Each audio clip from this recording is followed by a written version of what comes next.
இன்னைக்கு பொரி வறுக்கிறத பற்றி சொல்கிறேன். அளவாக ஒரு வாண்டியை காய போட்டு கொஞ்சமாக தேங்காய் எண்ணெய் காஞ்சிச்சு. இதில் அரை ஸ்பூன் கடுகு, அரை ஸ்பூன். எப்போவுமே பொரி தேங்காய் எண்ணெயில் வறுத்தா தான் நல்லாயிருக்கும்.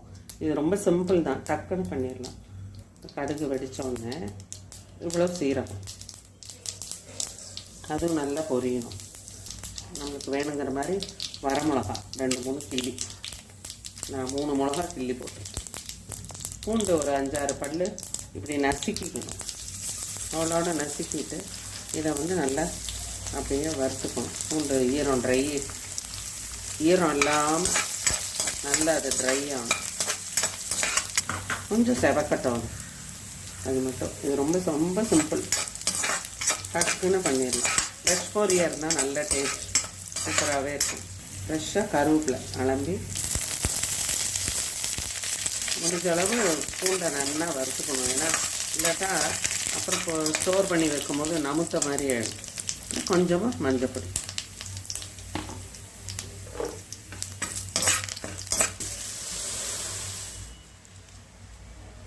பொட்டுக்கடலை, கடலை 3 போட்டு நல்லா அப்படியே கிறிஸ்பியாக வறுக்கணும். கொஞ்சம் சிம் பண்ணிக்கலாம், ரொம்ப தீயாமல் வறுக்கணும். அப்போ தான் வாசனையாக இருக்கும். மெயினாக பொரிய தேங்காய் எண்ணெயில் தான் வறுக்கணும். நல்லா அப்படி கிறிஸ்பியாக கொஞ்சம் வறுக்கணும். கொஞ்சம் ரொம்ப சுருங்கணும்னு அவசியம் இல்லை. அது பார்த்தாலே நம்ம சிம்மில் வச்சுட்டு கொஞ்சம் நல்லா இதாக பண்ணால் அது ஸ்டோர் பண்ணி வச்சா காற்று போகாமல் ஒரு டப்பாவில் போட்டு வச்சோம்னா அப்படியே நமக்காக நல்ல டேஸ்டியாக. பூண்டுக்கும் சீரகம் தான் இதில் மெயின், ரொம்ப சூட் ஆகும். கருவேப்பிலை, பூண்டு, சீரகம் போட்டு பொரிய வச்சா ரொம்ப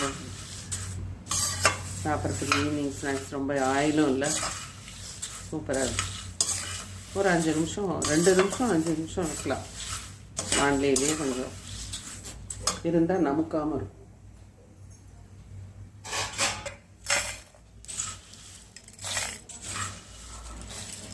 இல்லை ஜம்முன்னு 5 நிமிஷத்தில் பொரி ரெடி. டீயோடு நம்ம சர்வ் பண்ணி ஈவினிங் ஸ்நாக்ஸ் சாப்பிட்டு சூப்பராக இருக்கும். அவ்வளோதான்.